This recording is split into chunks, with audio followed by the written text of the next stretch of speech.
Welcome everyone to the garage. It is Saturday night is all right for fighting. Let's get this show on the road. It's Collision After Dark, baby. Woo!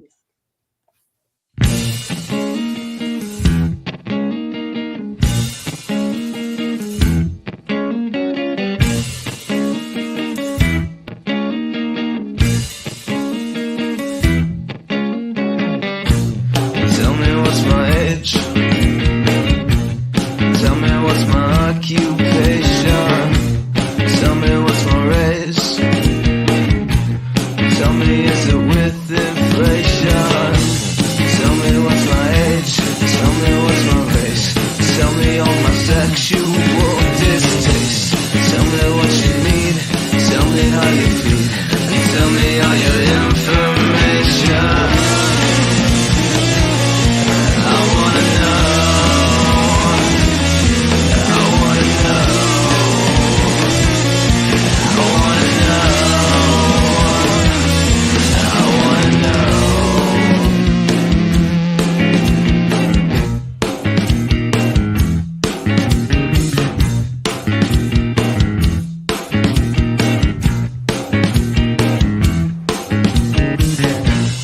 Tell me how it's priced.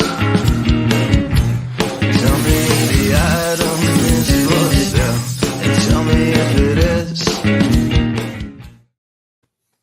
Good evening, everybody. This is your January 20th, 2024 edition of The Garage Collision After Dark.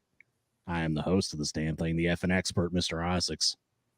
And I'm your co-host. I am the patron saint of professional wrestling. I'm the godfather of effing wrestling. I am that gingered up, bubbly son of a bitch. I'm Canada Dry, baby. Woo. Woo, indeed. And this would not be a Saturday night if we didn't have the fearsome threesome with our triangular friend down on the bottom. He is a bottom for sure. He's go a ahead and introduce yourself. but he's a power bottom. He's a power bottom for sure. Go ahead and introduce yourself, fine sir. I am GM Joe. And, we was talking about the football game before while running the intro. San Fran scored a touchdown. They're now up 14-13. So Randy said I'm better talker than Jericho. Tiffany says, Randy's tripping. Tiffany says that she's tripping. And then she gets called Salty Tiffany. So we're already starting off with a bang. Of course, we got Noob. And we have our good friend Caleb. What is up, Caleb? Caleb, my man Caleb. Now, little side quest here before we start. I told Caleb, because Caleb has a famous quote, right? In reference to my criticism of a certain WWE announcer, Kevin Patrick, who I think Caleb has a number of famous quotes. Which one? Well, I'm getting there. So okay. I think Kevin Patrick is absolutely horrendous. I'm sure he's a nice guy. He absolutely sucks at his job. So when I expressed this in the group chat one night, Caleb just backed me up as a good friend does and said he is a bitch. No, and more specifically, he is bitch. Kevin Patrick is bitch. He is bitch. That's almost a t-shirt. He is bitch. Well, here's what I requested from Caleb. I said, you got to get me a sound clip of you saying he is a bitch so I could put it on my soundboard and play it during the shows so that when we talk about somebody we don't like, I could just hit a button and Caleb says he's a bitch. Eddie Kingston. I would absolutely adore that for Collision After Dark and whatever other show you're on. Yeah. I just thought that would be a nice little touch, but we got to smarten Tiffany up to the Japanese contingency that we have in here, and we can have that conversation off air. Oh, Tiffany doesn't know how big we are in Japan. No, she has no idea. Of course, our show in Japan has a totally different name. It is the Super Happy Fun Show in Japan. Yeah, and GM Joe at the bottom. He for the introduction, he hits a giant gong. Yes. Yeah, that's It's imperative. of course it's a 3D animated version of himself. Yeah, Like they do in the it's anime Joe. yeah. Yeah, GM Joe anime. So like Now I was given a talking to today on the magic of wrestling because I said, I'd like to be addressed as Canada Dry, right. and you said, well, too bad. You call me Jeremy, so you get called Aaron. Hey, brother, if you use my shoot name, I'm going to use your shoot name. So we need to come up with a decision here. Are we going to use shoot names, or are we going to just go by kayfabe names here? I think it's okay if we slip up once in a while. If I say Jeremy once in a while, don't take it personally. It was a slip.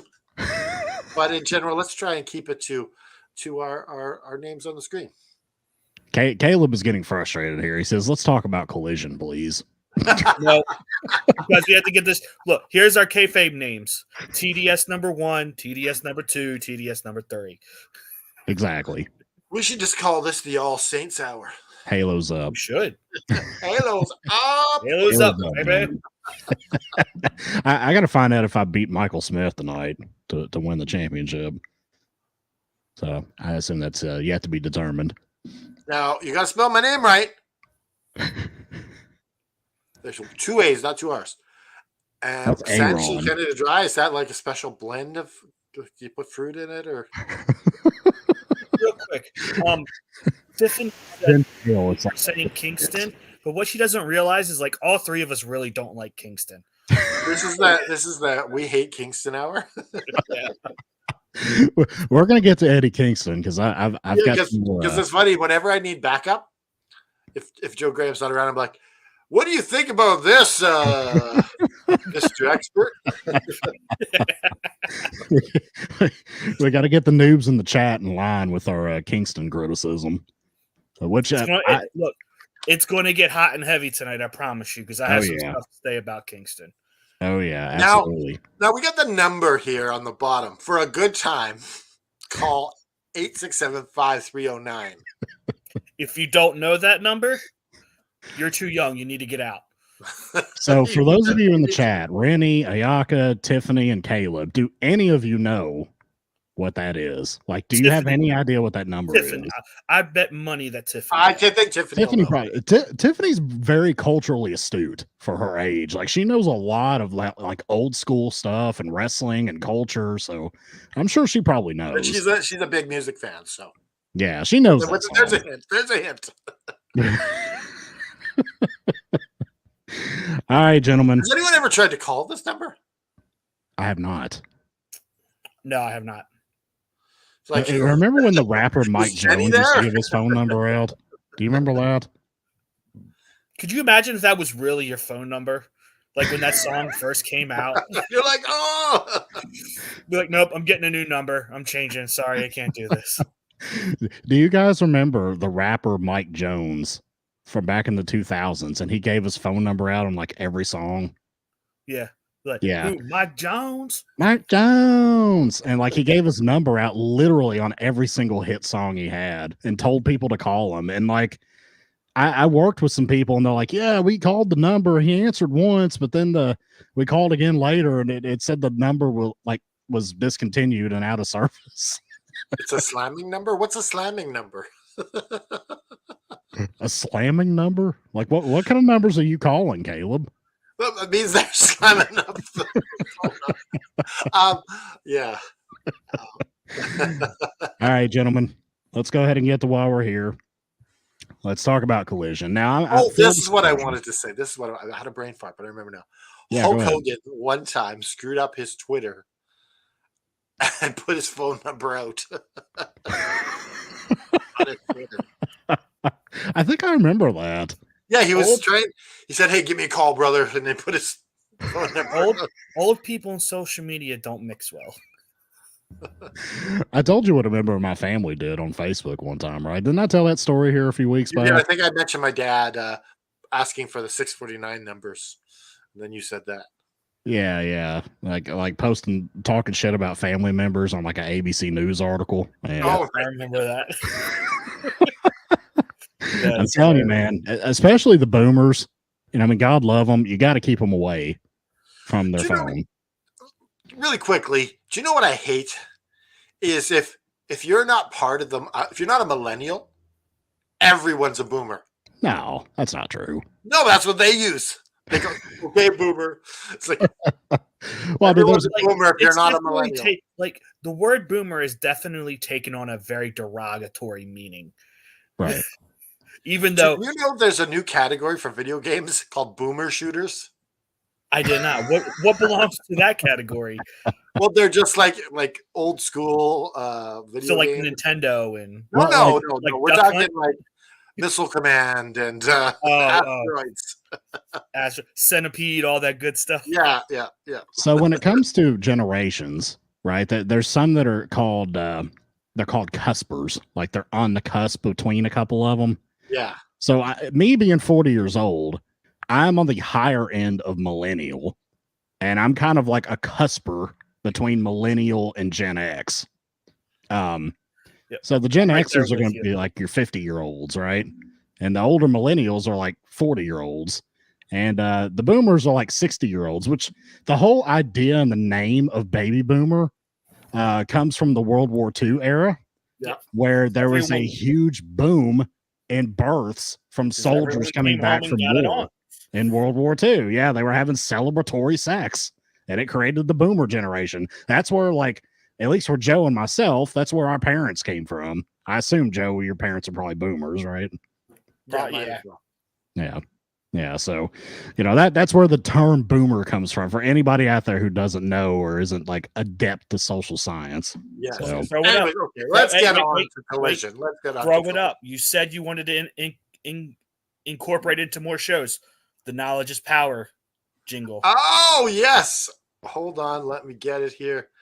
I have to. I'm going to make sure you always learn something when I'm on here, pal. Okay, so what was the knowledge of this power moment? Me explaining what the boomer is. Yes, that's your knowledge is power.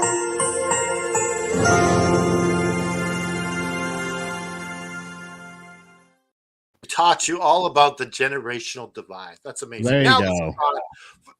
Now we can talk some wrestling. Now we can talk some wrestling for a while before we go on a tangent. All right, gentlemen. So full disclosure here, I missed about 5 minutes of the opener here because I didn't even realize it was 8:00. I looked down and it was 8:05 and I was like, oh shit, I guess I better switch over to Collision now. So I missed whatever the cold open was, but I believe from what they said in commentary, it was kind of showing a little bit of John Moxley versus Shingo Takagi from last week in Battle at the Valley. Am I right about that? Yes. Yeah. Which, before we get started, did either of you see that match? No. It was pretty good. I liked it. It was like, it was weird to see Shingo Takagi, who's like a Puro former IWGP champion, working kind of a deathmatch style against Moxley. It was different, but it was really good. I liked it. So I'd recommend checking it out if you haven't. But this head into match number 1. And again, I caught this in the middle of it. Shane Taylor versus John Moxley. And here's just kind of my little brief notes about it, and I'll let you guys elaborate. From what I saw of it, it was like a hard brawling match. It was just kind of forearms and fists, and I mean, it wasn't bad. It was all right. Kind of a good, hard-hitting, hard-nosed brawling style match in which Moxley ends up winning via the Bulldog choke. Now, Canada F and Dry, I will start with you. What did you think about the opener? I was having trouble getting into it at the start, but then once Shane Taylor put in some power moves and stuff like that, I was like, yeah, I guess this started to. I'm starting to warm up to this, and it ended up being pretty badass by the end of it. Yeah. GM Joe, what are your thoughts? I mean, yeah, it was a fine match for Shane Taylor being in it. I mean, it took a while for him to get going. It's definitely not one of Mox's better matches that we've grown accustomed to him seeing in the last month and a half or so. But I mean, it was fun. It was fine. I'm more interested in the promo afterwards than the match itself. So, Speaking of which, good transition, Joe. Yep. Good Yes. transition. We Moxley after the match gets on the microphone, mumbles something about how 2024 is going to be his year, and insinuated that he may end up fighting his teammates. Now, what do you think they're building here? Do you think they're building him versus Danielson at some point? I could see that. One of you. I can imagine on Daniel. Since we're on Danielson's farewell tour, he's going to want a rematch with Mox. That's kind of where I think they're going with this. Canada Dry, what do you think? Yeah, I think it has to be Danielson because I don't really think anyone else is quite up there. Like a Mox versus Castanoli match, no thanks. A Mox versus Wheeler match. You're not super pumped We've about gotten that a Wheels? couple times. We don't need that no more. All right, so that was match number one. Decent way to open the show. But match number two, we are ready for the Cope Open Challenge. We've got Adam Copeland coming out, and Dante Martin comes out to accept the challenge. I thought this was a really good match. I like this a lot. It was a good back and forth. I did kind of cringe a little bit when Dante hit the Hurricane Rana on Copeland outside, and it looked like his head bounced off the outside of the ring. I was like, oh God, dude, like you gotta be careful. This guy hurts himself every 2 or 3 months. Yeah. So I'm hoping he didn't rattle himself a little bit there. Another funny moment in the match was that Copeland hit the execution and Tony Schiavone had no idea what to call it.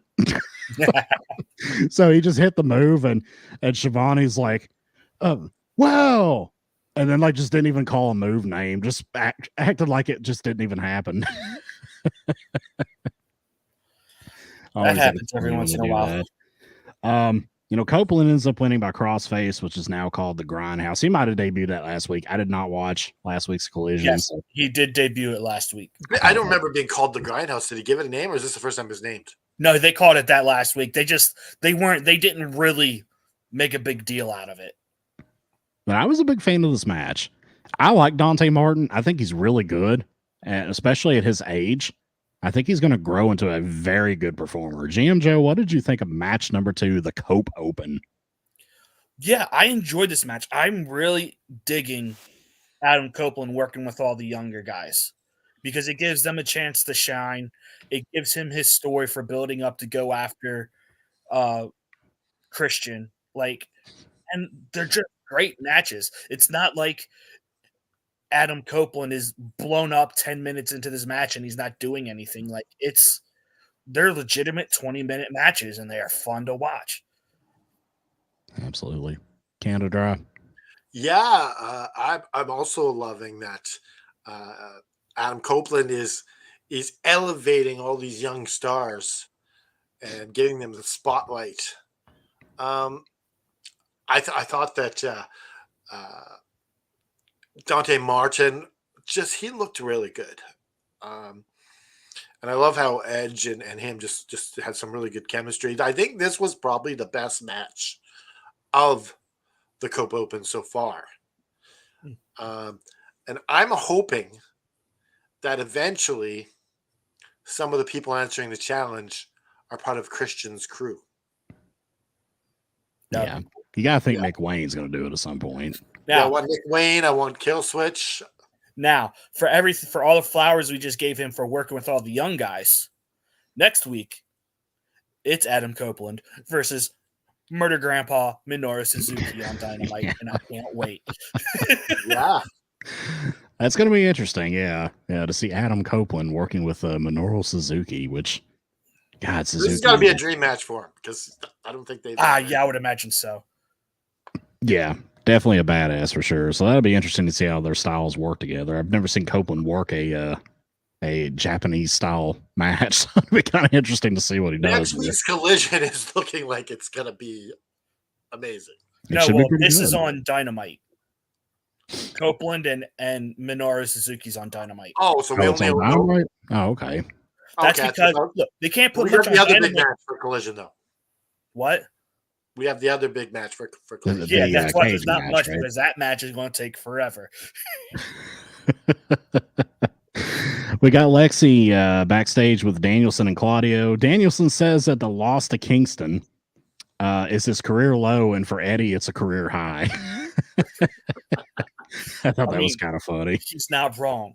I don't think he's wrong about that either. I would pretty much agree with that statement. So do we think that they are going to meet at Revolution for the Continental Crown? That I hadn't thought about that, but that's probably where they're going with this. Yeah. Either Revolution or at the latest it'll be Double or Nothing. I think Revolution makes more sense. Build up. Personally, I'd do it at Revolution. I'd have him win it, and then I'd start building up to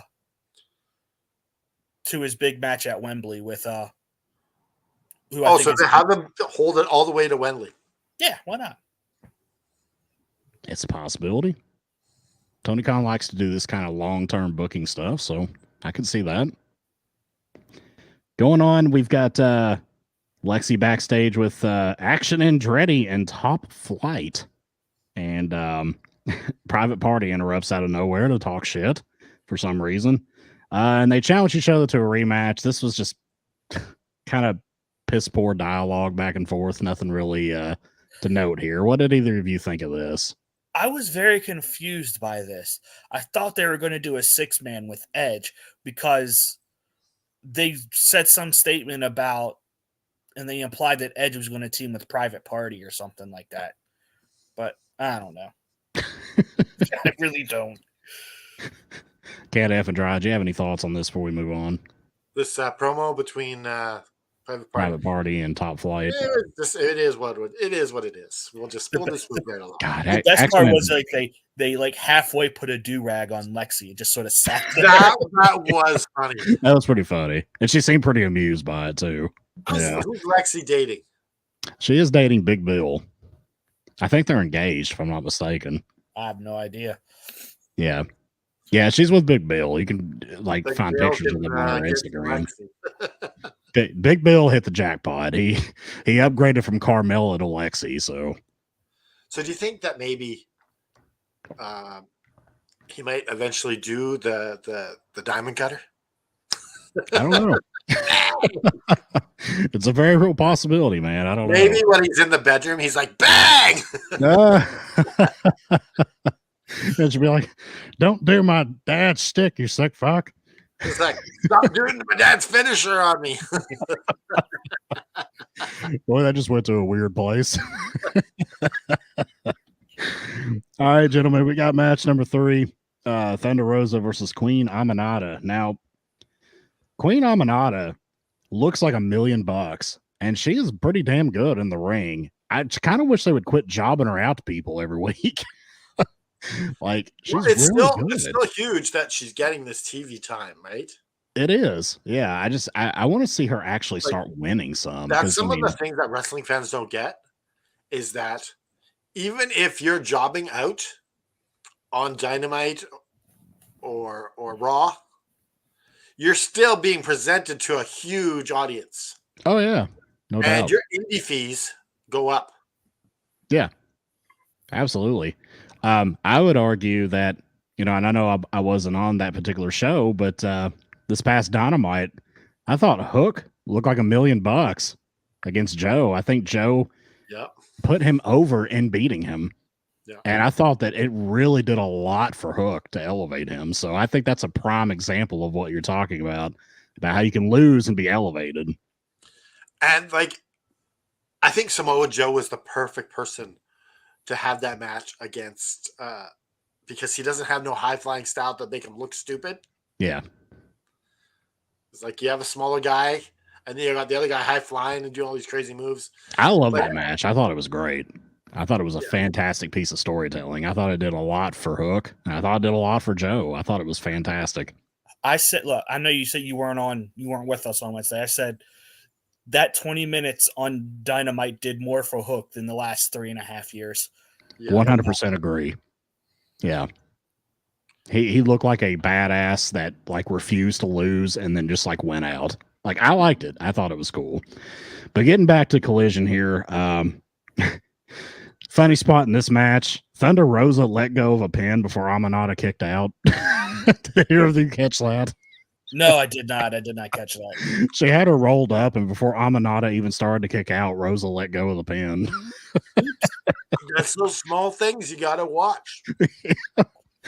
But I mean, this was a solid match. Like I said, I'm a fan of Amanada. I want to see more of her. I'm glad Thunder Rosa's back. She looks like better than she's ever looked in AEW. Obviously, Rosa wins. Ken Effendry, what did you think of this match? I thought that it. I think we talked a little bit about it before. Amanada is getting her screen time. She's pretty much taking the role that Sky Blue had before. She's taking all the losses, and I think they're gonna eventually. She's gonna start winning. I think Thunder Rosa looked good. This is her first singles match, so hopefully she doesn't do any stiff stuff. Doesn't sandbag anyone. Yeah. Doesn't have to hide in the bathroom from Jimmy Hayter. We're not gonna have another match like she had with who was it? Evilise a few years back. Yeah, Evilise and Marina Shafir. Yeah, those were pretty bad. GM Joe, what'd you think of this match? I enjoyed this match. It was good. Like, they got lots of time. Like, to me, Queen Amanada is like the Pokemon Evolved version of Jade Cargill. Much better wrestler. Okay, so I'm sorry. I'm gonna have to have a new persona. Uh-oh. I'm hotter than your boyfriend. Now, Rennie, we can't use the name Aaron. That name is stricken from the dialogue here, okay? That drives hotter than your boyfriend. I see a match coming up at the pay-per-view. Hotter than your boyfriend versus better than your boyfriend. The winner takes Rennie home, right? Oh. We do not condone that here at AFW. Now I should preface this. If Rennie says yes. If Rennie consents to be part of this. Yes, it's all about yes. We should clarify that, all right? Yes. Oh my goodness, we crossed the line there, I think. We've got Lexi with Ortiz. 8675309. We got good old Lexi back again with Ortiz and Kingston. This was kind of a nothing burger promo. Kingston basically said, "I don't want to talk to you, so get out of my face, bitch," and that was kind of the end of it. Can I say something? Go ahead. Can he please stop cutting the same stupid promo every week? Every week it's the same. You're going to get me right before I got to tape up and stretch. I don't want to talk. Shut up and do your job. Sell this match and let's go. Like, exactly, because everyone's saying how great of a promo this guy is. When's the last great promo we saw from Eddie Kingston? Him and Punk. That one, or there was like a recorded promo he did about a month ago. That's what I'm saying. Yeah, if you're going to be a good promo guy, step up to the plate every single shot you got. Like, everyone might not be a home run, but you should definitely swing for it. I think a lot of times people conflate people that talk a lot to being a good promo. Like, Eddie Kingston says a lot, but it's not always necessarily like good. Does that make sense? Thank you. He is good. He's good at being passionate about something. But when it comes to like he's no MJF on the mic, not even close. No. Like, of course not. No. He just talks loudly. It kind of like reminds me of when Bubba Ray used to cut promos and he would just talk loudly, but like not really say much of substance. That's kind of what he reminds me of. He's like Kevin Patrick. Suck. He is bitch. Going on. Say that again. Say it again. He is bitch. Agree with you. I see what you did there, and I like it. All right, we got Bullet Club Gold to the ring. Just a little side note here about them coming out. Can we talk about for a second how awful the Ring of Honor 6-man title belts look? They look terrible. Like they look like the They look generic. we talk about belts today on the Magic of Wrestling. Yes. Yeah, on the channel. And I actually think most of the Ring of Honor belts are horrifically looking. They're pretty garbage. I wish Yeah. they would I wish they would bring back the old ROH World Title, Yes. the old ROH TV title. Well, no, just why don't you just make them equip? Okay, you keep them silver, but have them look as good as the AEW belts. Yeah.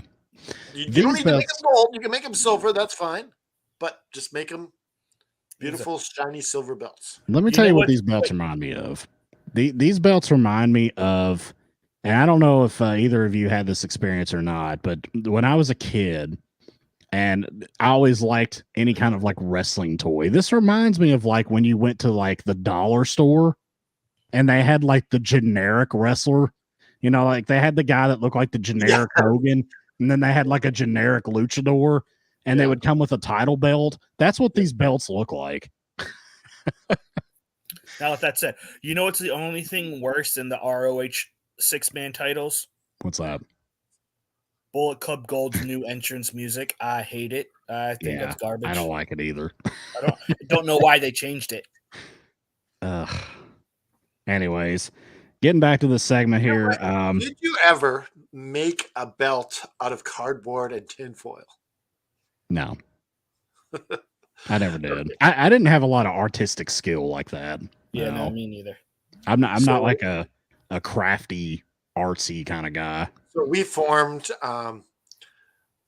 the LWF, and it was called the Little Wrestling Federation.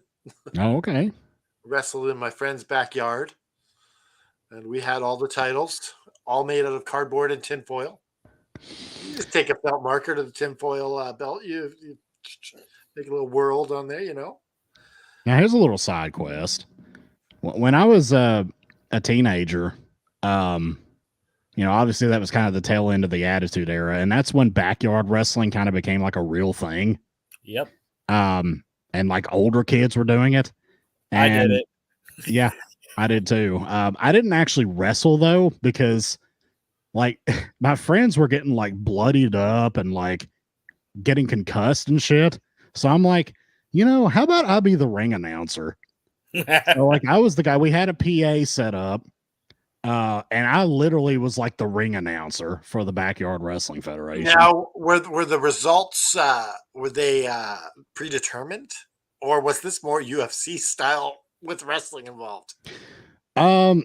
It was predetermined, yeah. Okay. But they would like hit each other with objects and shit, you know, chairs and you know, trash cans and whatever. I mean, they got legitimately hurt. Like in hindsight, it was very stupid, but yeah. So now, if you can't charge tickets and make money off this, there's absolutely no point in doing that. So like me and my friends just got together and did it. We had a bunch of mattresses in the backyard. Like we didn't record it or anything. We were just out there having fun wrestling. The worst thing that ever happened to me was my friend got me up to do the snowplow. You remember Al Snow's finisher? Yeah. And he dropped me and my head went between the mattresses and I just landed right on the ground. Oh, no. Stars. We're talking about our failed wrestling careers here, folks. we would literally like jump off of my friend's shed roof and everything. Well, you could see why Mr. Isaacs decided to be the ring announcer. So I could just sit back and watch them bludgeon each other to death. Now, our LWF never really got off the ground. We only crowned one champion, and that was me. And I was the King of the Ring champion because I refused to wear a crown, so I made it a belt. All right. After that, no, we just didn't carry it out. We all won by disqualification. It's sort of like how WWE did the Saudi Arabia Battle Royal title. Just did it once and it disappeared. Right. Well, I'm sure he's got it in his lounge. What they call it? The world's best rumble or something stupid like that. Greatest rumble. Greatest rumble. Okay. Where Titus O'Neil slid under the ring. You know what wouldn't be bad is if you're a rumble, like a Royal Rumble, not a Royal Rumble, but a Battle Royal champion, And every battle royal, you defend this belt. Yeah. Yeah. That's not I a mean, bad gimmick. I can't imagine many people would retain it. Well, like you got a guy like Braun Strowman or a guy like Big Show or Andre the Giant. I mean, It that's a makes good it idea. legitimate champion that You know makes who it would be who believable that would they're be gonna win perfect every time. for? Who? Almost. Yeah. Yeah.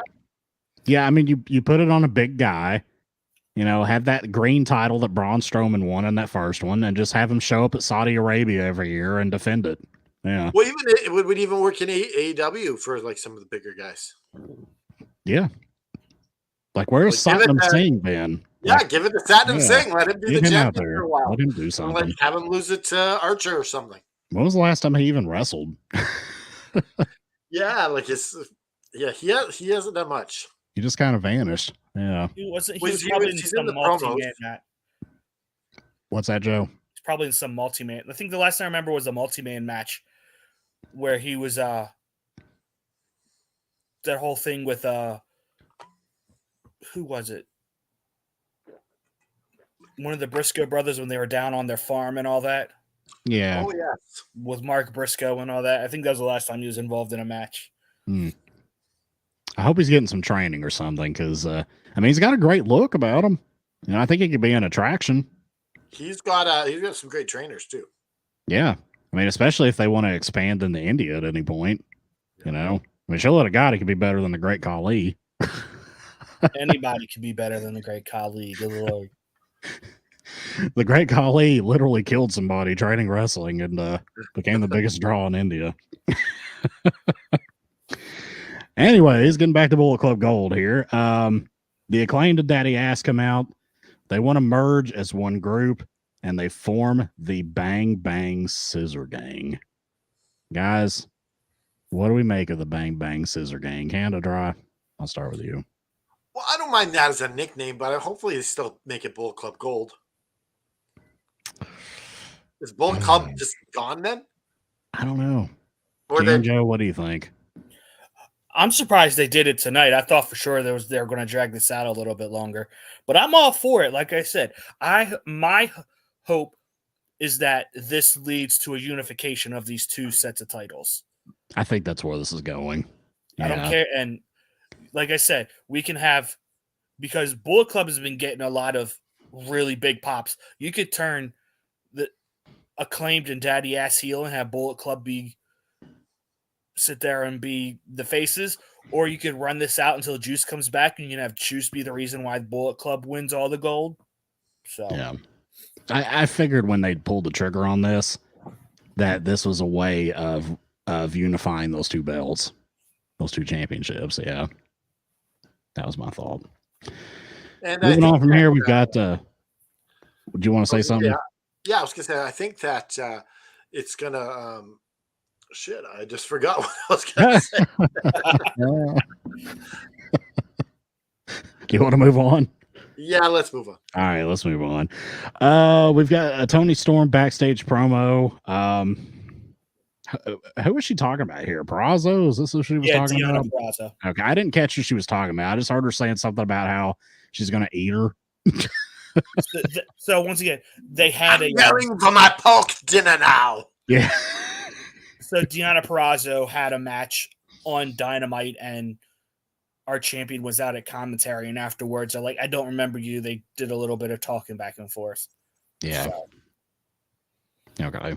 Gotcha. Well, we got match number 4 here. We got Buddy Matthews versus Daniel Garcia. Matt Menard on commentary. I like Matt Menard on commentary. And I think that eventually, when he's done in the ring, they need to find a spot for him at the commentary desk of one of the two big shows because he's really good. I know he used to do commentary on Dark. So, he's just good. He's a good talker. He's very natural, can flow with the conversation very well. And I think he adds a lot of value to the commentary table. FTR is out to back up Garcia, kind of even out the numbers game a little bit. Now, did Buddy suffer a legit leg injury here, or do you think this was a work? I think it was a work. You think it was a work? Because at first I thought it was legit, because when it went to picture in picture and I saw him, kind of blow the first spot there, I was like, oh, man. Like he probably blew something out and he's going to be gone forever again. But then later in the match, it's like Danny Garcia started working the leg, Yeah. which kind of made it seem, and then Matthews kept doing the jumping knee, which in my opinion, he does that better than Kenny Omega. Just my opinion. But yeah, Garcia wins. This was a really good match. I liked it quite a bit. I think these two are really good. Daniel Garcia is getting better by the week. Buddy Matthews is criminally underrated, in my opinion. And of course, it ends up being a wild brawl at the end. GM Joe, what do you think of match number 4? I love this match. Yeah. Daniel Garcia every week just comes out looking like a bigger star. And he was already, in my eyes, a massive star with everything that he's done with Yuta and with the Bullet, with BCC and everything. So I'm loving it. I don't know what the end goal is with him, but I'm really intrigued to see what it is. Can't F and dry.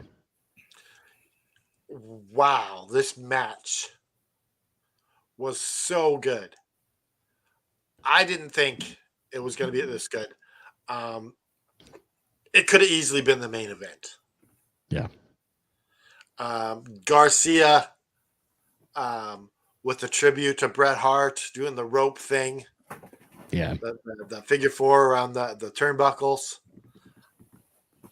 I love when he does the sharpshooter, but he gives himself a way out of breaking the sharpshooter by going back to it. It doesn't work anytime. It never works. Why do you keep doing it? Matthews grabs his head and just slams it on Yes, the he's mat. trying to get more power out of it, but he gets grabbed every time. That's the equivalent of Ric Flair going to the top rope. Yes. Right. You got a good thing going. You got the sharpshooter in, and you fuck it up every time. Ric Flair hit one double axe handle in like 30 years. Question: does anybody do that better than Daniel Garcia right now? The sharpshooter? Right now? Yes. Currently active. Does anyone do a sharpshooter better than Daniel Garcia? Casanoli's is pretty good. That's the Casanoli's only one I could pretty think of. Yeah. And Natty Neidhart when she does it. Spears was doing it for a while. But Yeah. Well, he's not in AEW anymore, so he doesn't count. do you know Right. who does a really, really good sharpshooter? Who? Me. That's the one move I can do really, really well. You could throw Sting in there. Sting's sharpshooter is not good. It used to be. It's not no more. He used to be good at it, but now it's like he. It Yeah. would honestly, his would be good if he just sat down a little bit, but he just stands there, and it's like, this doesn't hurt. Come on, let's be real. Yeah. Yeah, he just kind of stands there like straight up, like holding their feet. It's like you're supposed to have some torque. I on would it. say though, Owen Hart's sharpshooter looked better than Brett's. I It's can been a agree while with since I've looked at it. I'd have to check it out, but yeah. Well, he really sits down, gets really low. Yeah. So it just looks really good. Of course, he's a lot more athletic than Brett, so he could probably bend a lot easier. All right. Wild brawl at the end. The whole locker room clears out. I thought that was a bit much. That was a little excessive. Yeah. When you see the Outriders come in and they're trying to hold back FTR, that's interesting. Well, yeah, we're on the show. Woo-hoo. Yeah, we made it. We're getting a paycheck tonight. Well, I imagine they get a paycheck just for being there, even if they don't come out. Right? What is that? Read Caleb's last comment here. It is chat getting wired tonight and talk about Collision. I'm trying to decipher what that means. Maybe he's trying to say weird or wild. And he Caleb, getting how wild? about this, Caleb? Can you try it again? I was just trying to figure out what he was getting at there. I don't know if he's like a costume Yeah. or Sometimes he talks and I'm like, I think I know what he's saying. We love you, Caleb. We got match number 5, Roderick Strong versus Matt Sydal. Now, I loved this match. I loved how they started out just with great, very fast-paced technical wrestling. I thought this was terrific. For how quick it wasn't that long of a match. No, it wasn't a very long match at all. It was very quick, but it was very fast-paced, very fluid, very technical. These two guys worked incredibly well together. I didn't realize they were in a tag team apparently in the early Ring of Honor days, which Kevin Kelly threw out that little nugget of information. Yeah, what, And, Next Generation or something like that? Yeah, and Strong ends up winning a match. Very solid. Liked it a lot. Thought both guys looked great. Jim, Joe, what do you think of this match? Yeah, it was a good match. Like I said, I'm glad we're getting the old Roddy back. I love, like, the technical Roderick Strong is amazing, and I love it. Yeah. And I really can't wait for this match with Orange Cassidy because I think it's going to be a sleeper for, like, Stealer of the Night. I really do. Could be. I miss hearing Killswitch and Gage End of Heartache, though. Yeah. I don't guess we're going to hear that anymore until maybe he breaks away and becomes babyface at some point. Canada Dry, what do you think of this match? I think that Matt Sydal is such a good wrestler. Oh, he's great. Yes, he doesn't get the recognition that he deserves by the wrestling fans. But he's been so good for so long, and he's never really got the props he deserves. So we're giving you props here tonight, Matt Sydal. I'm just glad he cut his hair back to being short, because when it's long, it just looks unkept and. he looks better with short hair. Yeah. He's in the Kill City Cup, by the way. What's that? Matt Sydal is in the Kill City Cup. Yeah. Yeah, Matt Sydal's great, man. I've always been a fan of his, even back to the Evan Bourne days when he was like the most popular in WWE. It's weird how they brought Aminata and Matt Sydal for back-to-back shows. Yeah. Collision and Dynamite. Maybe you have to pay him less that way. Tell you what, we'll put you on both shows, but we pay you for one. Well, according to Tiffany, she has actually found something she can agree with you on. And it's that Matt Sydal is awesome. So. Yeah, he's playing any role that they need him to. He's like the utility player in sports, like the guy who can go up and down the lineup and play whatever you need him to do. Absolutely. Dude, Matt Sydal is like a Dolph Ziggler. You can plug him in, and he's going to work well with whoever. Yeah. Oh, yeah. 100%. I wouldn't doubt if maybe he's one of the veterans that takes Adam Copeland's open challenge. I could see that happening. Yep. Yeah. Moving on, gentlemen. We are at the main event. We've got match number 6, Danielson and Claudio representing the BCC versus Kingston and Ortiz. This was a hard-hitting match. Very back and forth. BCC ends up coming up with the win. One thing I wanted to make note of, Kingston and those god-awful rapid-fire chops. Like, I'm sorry, those look like shit. And I know where he gets it from. He gets it from the great Kenta Kobashi from All Japan. And about a week ago, I pulled up what is widely considered by a lot of people to be one of the greatest wrestling matches of all time, Mitsuharu Misawa versus Kenta Kobashi from 1995. And Kenta Kobashi pulled off those chops, and it looked great when he did it. It looks terrible when Eddie Kingston does it. Like, it just looks so phony. Seriously, watch a clip of Kobashi doing it. He makes it look legit. Like, it looks good when he did that. And I know Kingston's doing that kind of as a tribute to him, but it just looks god awful. It's like, it looks so simple for a guy to just block it or just move out of the way. Like, there's nothing holding him in place like a magnet while he just slaps his chest at the same time while he's flicking his wrist to make like an extra snapping noise. It just looks stupid. It is incredibly dumb. Isn't that equivalent to the leg slap? I think this is worse than a leg slap. It's worse because it's repeated over and over. And this one felt like it went on for forever. Yeah. I'm just not digging it. I mean, It's just not working for me, dog.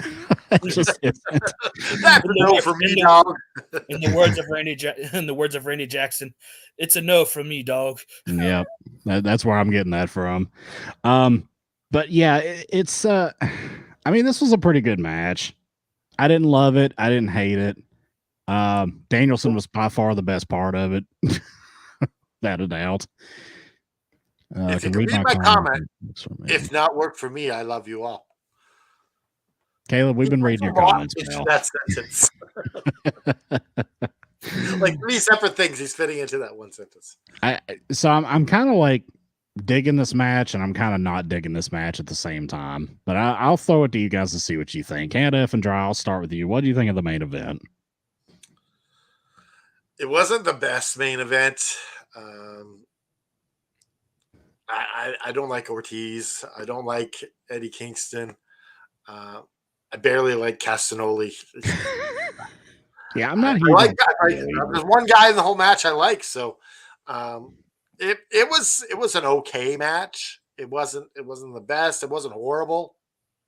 Yeah. It got the story going with Danielson and Eddie Kingston. Ortiz is saying he's sorry after he loses to Brian, like he let his buddy down. Yeah. So I think part of the story to set up this Brian Kingston match. This match was 25% good because of Brian Danielson. Yes. GM Joe, what'd you think of the main event? Go ahead and join in the Eddie Kingston bash fest. I don't like Eddie Kingston. And I've been very vocal about this for forever. Like, he doesn't. It's like if you've seen one Eddie Kingston match, you've seen them all. Yeah. Like, people get on John Cena for the 5 moves of doom. Eddie Kingston's like 3. Yeah. I'll say what I do like. I'll say what I do like is the shirts that BCC wear, the Violent Eye design with the different Disney characters. I love it. I like them, but I would not wear one of them. I mean, we don't have to. That's their thing to shield their merchandise. Yeah. So we're doing the trim the fat tomorrow on the All F and Wrestling show. So I want to ask you, Joe, are you going to fire Eddie Kingston? No, I can't do that. He's not fat enough to trim. I hate him, yes, but it wouldn't be a good business move to fire Eddie. That's right. I mean, he's over. You got to admit that. I mean, we might not be personal fans of his style, but he is over. He gets a pop from the crowd. Look, I understand why people like him. I get it. He's just not my cup of tea. I mean, that's how I feel about Orange Cassidy. I'm not a big fan of him and his gimmick and his shtick, but he's over. I mean, you can't deny it. So, what about are we all agreeing that Claudio sucks too? No. Yes. I've never been huge on Claudio. I'm just being honest. I mean, he's solid, but I think as a worker, I think he's always been vastly overrated by the IWC. His matches are. You've seen one Claudio match. You've seen them all. They're okay. I mean, I mean, like he doesn't do anything special. He gets his shit in, does all his moves. The stupid swing. I always hated that. Like it just. The swing to win the ROH title was the stupidest thing I've ever seen. That was quite possible to being dizzy. That had to be the worst finish to a Ring of Honor title match ever. Yeah. I can't think of one that was worse than that, but yeah, Kingston. I agree with what you guys say. Kingston's kind of the 5 moves of doom guy. It's like forearm, chop, uppercut, chain gun chops, suplex. And if he could do the fireball, he would. GM Joe, like a Street Fighter character. did we get GM Joe's thoughts on the match, or are we still waiting on him? Yeah, nope, we got him. Yeah, okay. So we're all kind of in agreement here that the main event was just kind of not great. All right, guys. I was just looking at the comments here, see if there was anything Randy says, I'm a bit confused. I learned to speak English by listening to American rock music. Did All you right. listen to the song 8675309? All right, gentlemen. Can't F and Dry, do you want to do some plugs before we get into the main portion of this where we assign our bell rating? Yeah, sure. Let's get in our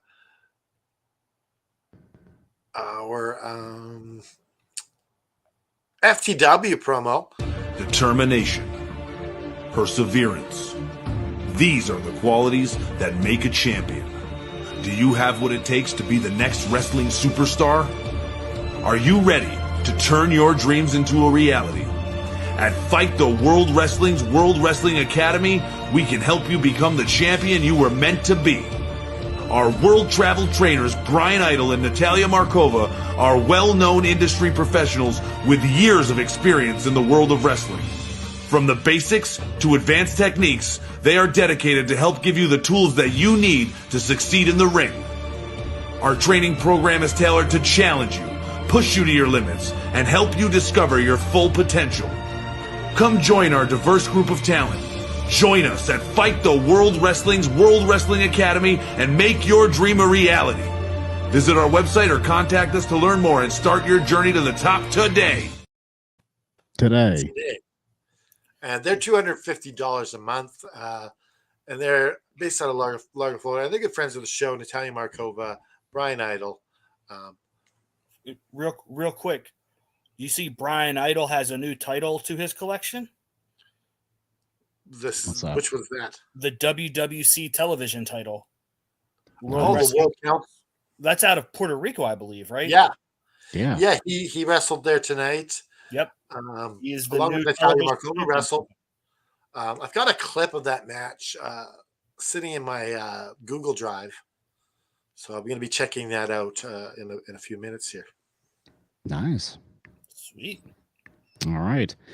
We are at the point of the evening in which we are going to assign our bell rating for the show, match of the night, and segment of the night.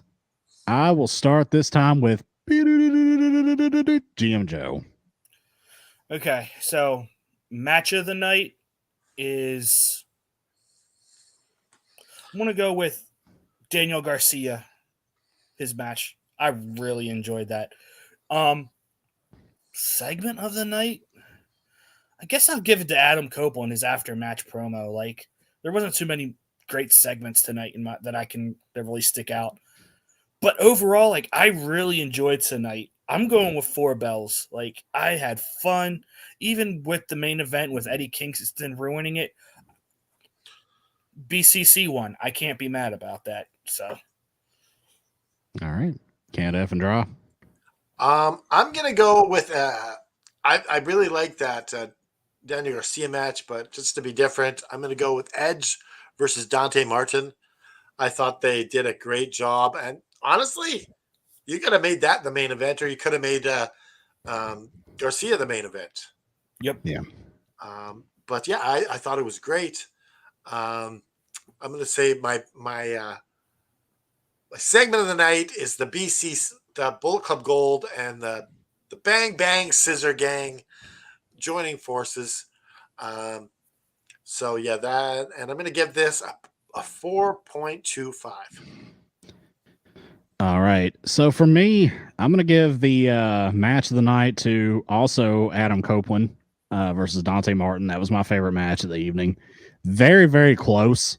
Number 2 being the Daniel Garcia Buddy Matthews. I mean, those matches are just about equal. Yeah, I think you could flip-flop them easily.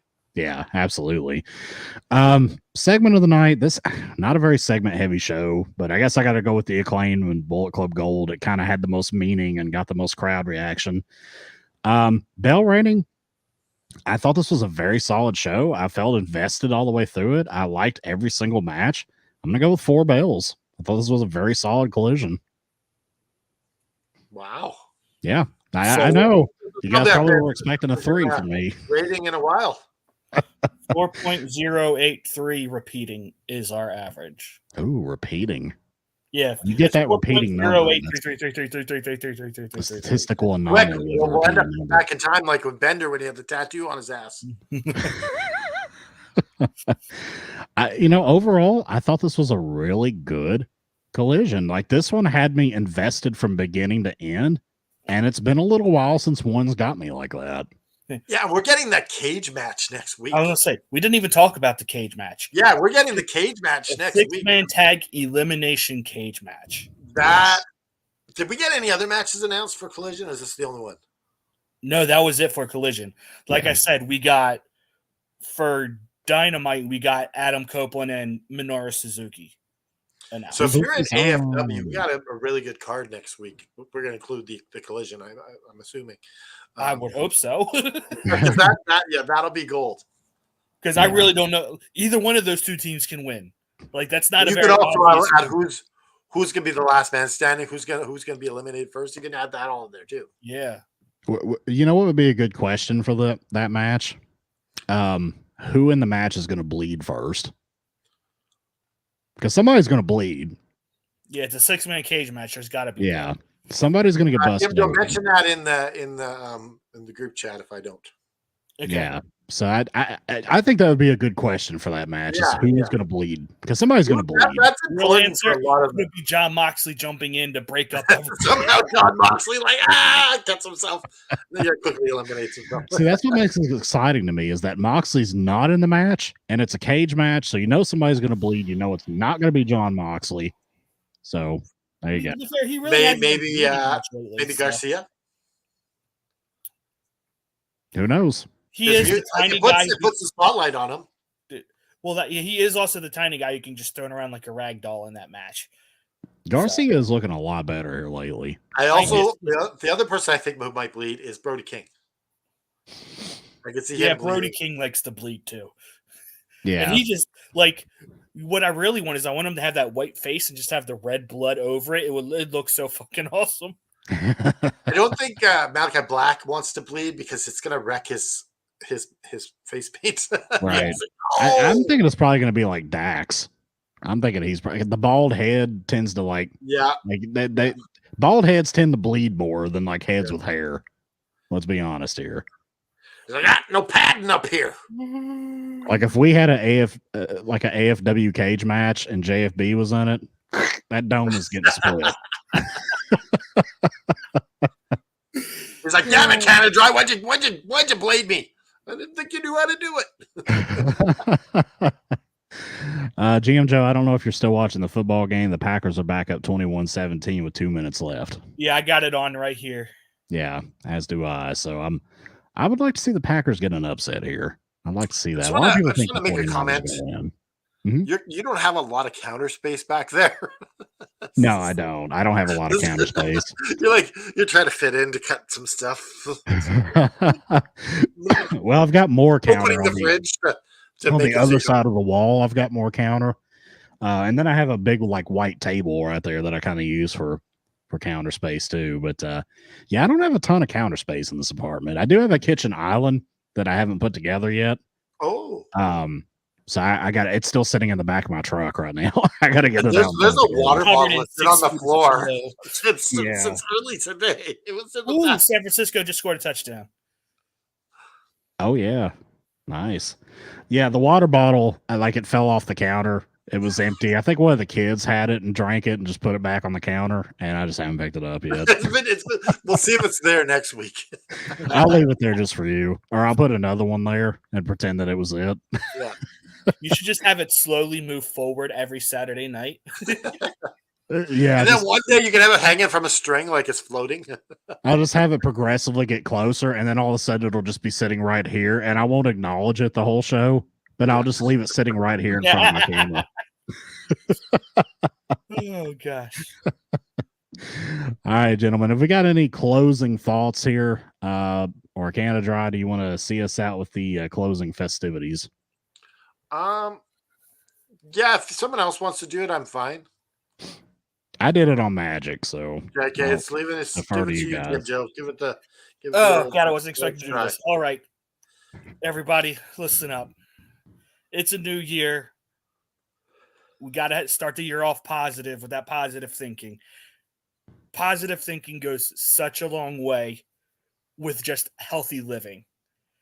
So if you guys are having any issues, we say this every show. Talk to myself, talk to Mr. Isaacs, talk to Canada Dry, anyone else in this community. We all love you guys. We are better with you here. I'd rather sit here and listen to your problems, let you vent to me, than you sit there and you do something that you're going to regret later on down the line.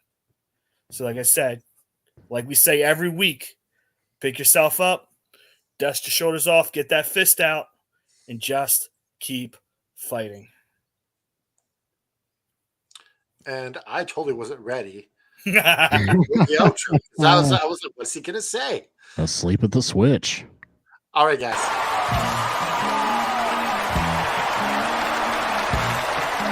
This has been an effing worldwide media production.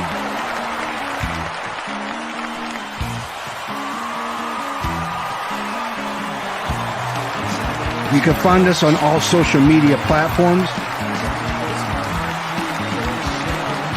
like Facebook, Twitter, and others.